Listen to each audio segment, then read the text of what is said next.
हे good morning student, कैसे हो आप सभी। आई होप आप सभी बेहतर होंगे और मेरी क्लास में आप सभी का बहुत बहुत स्वागत है। चलिए, तो पिछली बहुत सी क्लासेस में हमने हिस्ट्री को बहुत ही अच्छे से एक एक टॉपिक को बहुत ही डिटेल वाइज हमने स्टडी किया था और हम अपनी एंशिएंट हिस्ट्री के सीरीज को कंप्लीट कर रहे हैं, जिसमें आज हम एक नई टॉपिक को कंप्लीट करने वाले हैं और ये टॉपिक भी हर टॉपिक की तरह बहुत ही इंटरेस्टिंग होने वाला है। तो चलिए अपने टॉपिक को स्टार्ट करते हैं और आज हम हिस्ट्री को यानी एंशिएंट हिस्ट्री को स्टार्ट करने से पहले हम एक हिस्ट्री का एक चार्ट देखेंगे और उस चार्ट को हम बहुत ही अच्छे से समझेंगे और उस चार्ट को समझने के बाद हम अपने आगे के टॉपिक पे जाएंगे और उस टॉपिक को बहुत ही बेहतर ढंग से क्लियर करेंगे। तो चलिए स्टार्ट करते हैं। सबसे पहले हम बात करेंगे हिस्ट्री की। सबसे पहले हम बात करेंगे हिस्ट्री की, जिसे हम कहते हैं इतिहास।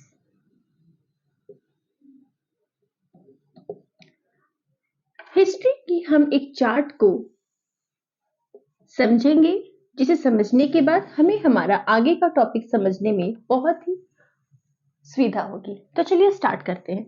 इतिहास को सबसे पहले हम दो आधार पर डिवाइड करते हैं, विभाजित करते हैं। किस आधार पर? सबसे पहले हम देखते हैं कि इतिहास को हम एक तो पढ़ते हैं घटना के आधार पर, घटना के आधार पर अकॉर्डिंग टू इंसिडेंट, एंड दूसरा हम पढ़ते हैं इतिहास को लिखित साक्ष्य के आधार पर अकॉर्डिंग टू रिटन एविडेंस। तो इन दोनों के आधार पर हम इतिहास को बहुत ही बेहतर ढंग से पढ़ते हैं। अब घटना के आधार पर इतिहास के कौन कौन से रूप है, तो हम देखेंगे कि घटना के आधार पर सर्वप्रथम हम प्राचीन इतिहास को देखते हैं। सबसे पहले हम घटना के आधार पर प्राचीन इतिहास को देखते हैं, यानी कि प्राचीन इतिहास में हम उन सभी घटनाओं के बारे में, उन सभी इंसिडेंट के बारे में पढ़ते हैं जो बहुत ही पहले के समय में हुआ करते थे। उसके बाद हम बात करेंगे, और फिलहाल आप सभी को पता है कि हम इसी टॉपिक को कवर कर रहे हैं। जैसे ही हमारा ये प्राचीन इतिहास का टॉपिक कवर हो जाएगा, हम आगे बढ़ जाएंगे और हमारा नेक्स्ट टॉपिक स्टार्ट हो जाएगा, जिसे हम कहते हैं मध्यकालीन इतिहास। मध्यकालीन इतिहास। एंड नेक्स्ट जब हम आगे बढ़ते हैं तब हम पढ़ते हैं आधुनिक इतिहास। आधुनिक इतिहास को। तो ये सभी हमारा घटना के आधार पर हम इतिहास को कैसे पढ़ते हैं, यानी बहुत पुराने समय में इतिहास में क्या हुआ था, मध्यकालीन में इतिहास में क्या हुआ था और आधुनिक समय में इतिहास में क्या हुआ था, इन सभी के बारे में हम जब पढ़ते हैं तो उसे कहते हैं घटना के आधार पर इतिहास।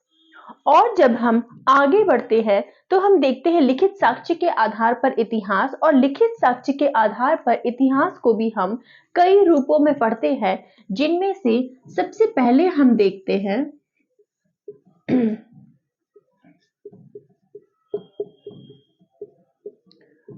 प्रागैतिहासिक काल। ये प्रागैतिहासिक काल क्या होता है? प्राग ऐतिहासिक काल यानी वह काल जिसमें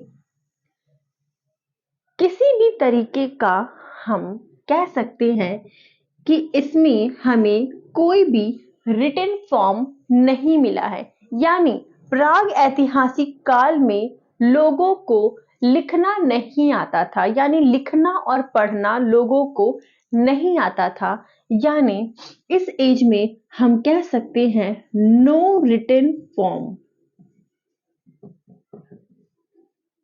नो रिटन फॉर्म।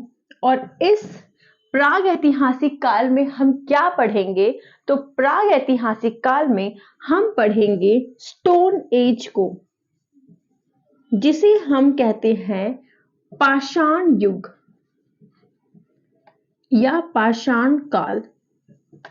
तो इस प्रकार से प्राग ऐतिहासिक काल में हम देखते हैं कि प्राग ऐतिहासिक काल वह काल हुआ करता था जिसमें लोगों को लिखना पढ़ना नहीं आता था, इसलिए इस काल का कोई भी रिटन फॉर्म हमें नहीं पता है और इस काल को कहते थे स्टोन एज या पाषाण काल। जब हम आगे बढ़ेंगे तब हम बात करेंगे आद्य ऐतिहासिक काल के बारे में। आद्य ऐतिहासिक काल, और इस काल में लोगों को लिखना पढ़ना आ चुका था। उस काल में जो लोग थे उन्हें लिखना पढ़ना तो आ चुका था,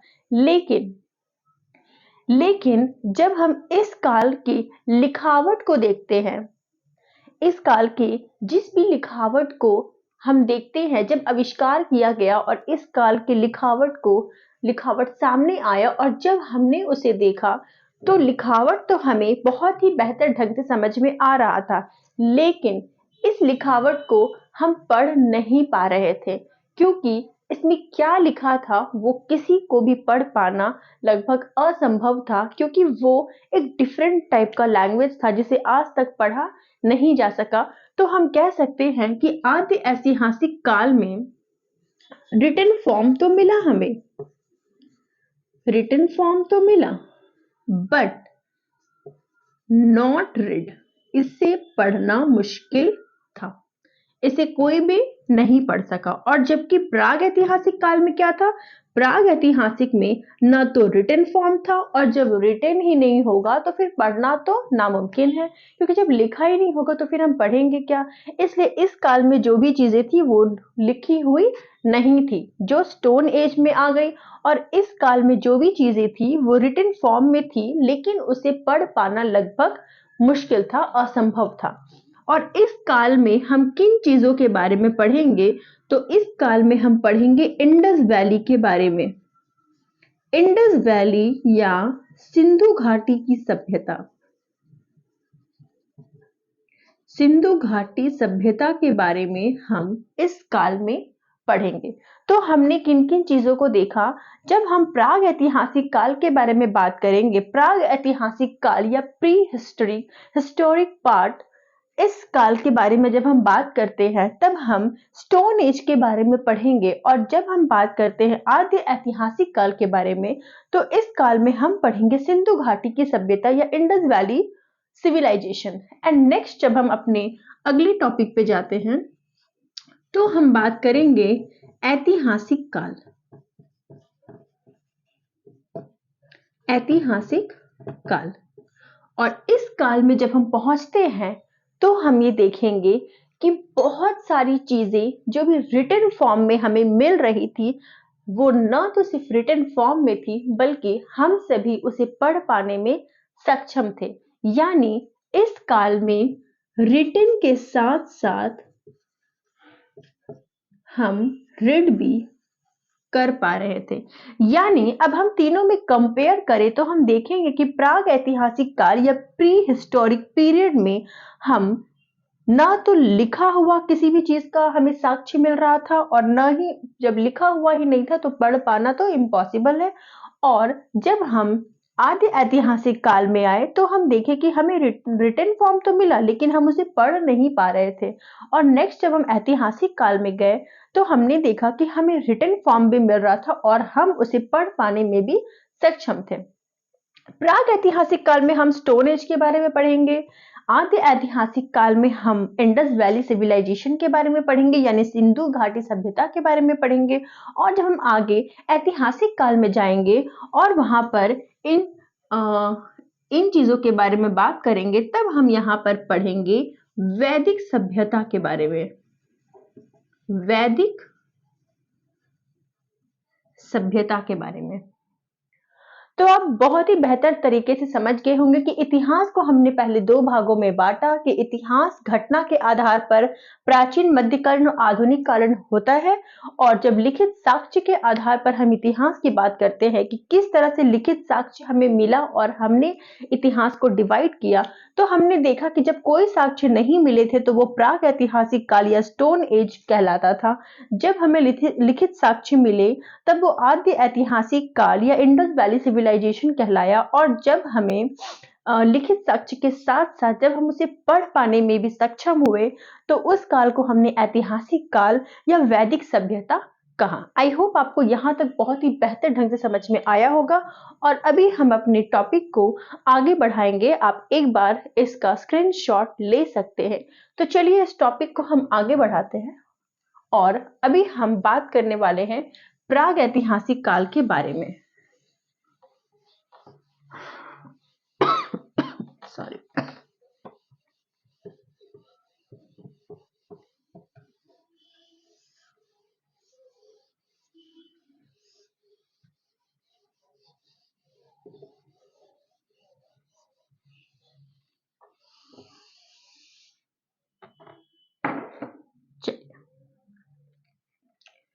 तो अभी हम बात करने वाले हैं प्री हिस्टोरिक पीरियड या प्राग प्राग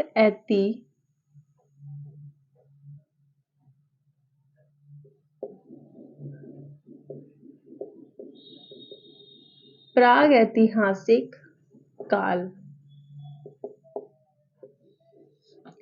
जब हम इस टॉपिक के बारे में हम अभी पढ़ेंगे, तो प्राग ऐतिहासिक काल में हमने सबसे पहले किस चीजों की बात की? तो हमने सबसे पहले बात की कि प्राग ऐतिहासिक काल को हम कहते हैं स्टोन एज। हम क्या कहते हैं इसे? स्टोन एज, या इसे हम कहेंगे पाषाण काल। ये पाषाण काल जो है वह 3 भागों में डिवाइड होते हैं।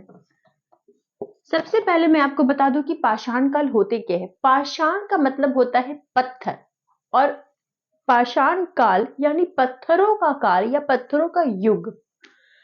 तो पत्थरों के काल को भी हम 3 भागों में डिवाइड करेंगे, जिसमें से एक हमारा आ जाएगा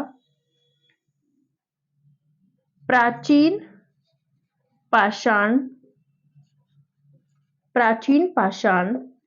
दूसरा हमारा आएगा मध्य पाषाण,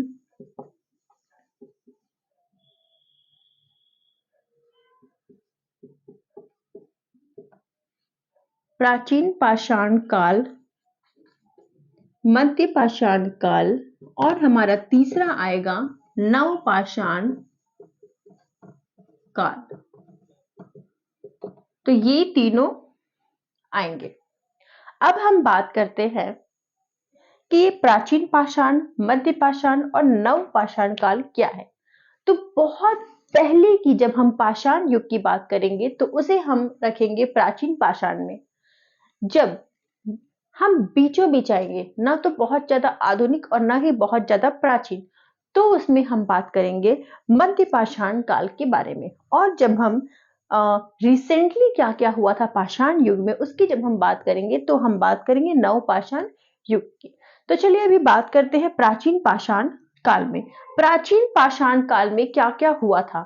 प्राचीन पाषाण काल वह काल था जब लोग आदि मानव हुआ करते थे, यानी जब लोग शिकार करते थे। शिकार को हम हिस्ट्री की भाषा में कहेंगे आखेटक। जब लोग आखेटक करते थे या शिकार करते थे तो उसे हम कहेंगे पाषाण काल। ठीक है, पाषाण काल में लोग शिकार करते थे, लोग आग पर नियंत्रण करना सीख गए थे। बहुत सारे टीचर्स आपको पढ़ाते होंगे कि आग का आविष्कार हुआ। आग का आविष्कार नहीं हुआ, आग तो इस दुनिया पर, इस धरती पर पहले से ही था, बस आग पर नियंत्रण पाया गया। 2 पत्थरों के रगड़ने से आग आ गया। लोगों ने इसका आविष्कार नहीं किया, वो तो एग्जिस्ट था, वो तो पहले से था, लेकिन आग पर नियंत्रण कैसे पाना है, वो पाषाण काल में यानी प्राचीन पाषाण काल में इस पर नियंत्रण पाया गया। और क्या हुआ पाषाण काल में? पाषाण काल में किसी भी तरीके का अस्थाई निवास नहीं था। मतलब लोग जो है वो एक घर हो या ऐसा कुछ नहीं था। लोग एकदम आदि मानव थे, वो कहीं पर भी सोते थे, कहीं पर भी खाते थे, कुछ भी करते थे। तो इस तरह से पाषाण काल के बारे में आप बहुत ही बेहतर तरीके से समझ गए होंगे। अगर आपको इसके बारे में एक डिटेल्स वाइज वीडियो चाहिए तो आप मुझे कमेंट कर सकते हैं, मैं आपको डिटेल्स में वीडियो बनाकर दूंगी। और अब हम बात करते हैं मध्य पाषाण काल में। तो मध्य पाषाण काल में बहुत ज्यादा कुछ नहीं हुआ था।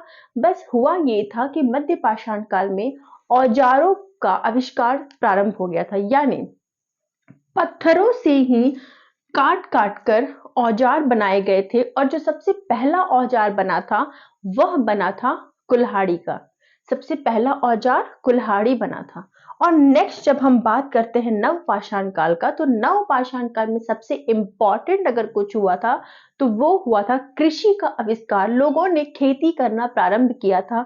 और सबसे पहला अगर खेती किसी चीज का हुआ था तो वो था गेहूं और जौ का। अब खेती होंगे तो औजार भी चाहिए। तो औजारों का आविष्कार कुल्हाड़ी का तो हो चुका था। और जो सबसे पहला तांबा धातु का जो खोज हुआ था वो था तांबा। और नवपाषाण काल में जब खेती होंगे तो लोगों को खेत जोतने के लिए, ये सब के लिए पशु भी चाहिए। तो सबसे पहले लोगों ने पशु भी पालना नवपाषाण काल में प्रारंभ किया। और सबसे पहला पशु जो पाला गया वह था कुत्ता। जब बात करेंगे हम आगे का, जब खेती होगा तो लोग इधर उधर नहीं भटकेंगे, लोग अपने लिए एक घर बनाएंगे और इस तरह से एक स्थायी आवास का निर्माण किया गया। और इस प्रकार से हम यहाँ पर देखेंगे कि नवपाषाण काल में खेती का आविष्कार हुआ, औजारों का निर्माण हुआ, स्थायी निवास का प्रारंभ हुआ और बहुत से आविष्कार हुए। और इस प्रकार से बहुत सी चीजें नवपाषाण काल में प्रारंभ हो गई। आई होप आपको आज का वीडियो बहुत ही अच्छे तरीके से समझ में आ गया होगा। तो चलिए अब आगे की वीडियो हम अगले क्लास में देखेंगे। आगे की वीडियो को हम अगली चीजों में समझेंगे। आज हमने स्टोन एज को कवर कर लिया है। हो सके तो मैं इन फ्यूचर स्टोन एज में आपको और भी बहुत ही बेहतर तरीके से एक बहुत ही बड़ी वीडियो दूंगी। लेकिन फिलहाल हम एक सीरीज को चला रहे हैं जिसमें हम बहुत ज्यादा डिटेल वाइज भी हम स्टडी नहीं करेंगे। आपको कॉन्सेप्ट बहुत ही अच्छे से क्लियर हो गया होगा। तो चलिए अब हम कल की क्लास में पढ़ेंगे इंडस वैली सिविलाइजेशन, सिंधु घाटी की सभ्यता क्या होती है और उसके बारे में बहुत ही डिटेल वाइज हम पढ़ेंगे। तो आज की क्लास को यहीं पर इनफ करते हैं। आई होप आपको मेरी ये क्लास पसंद आई होगी। Thank you so much. Bye bye, have a nice day. मिलते हैं अगली क्लास में।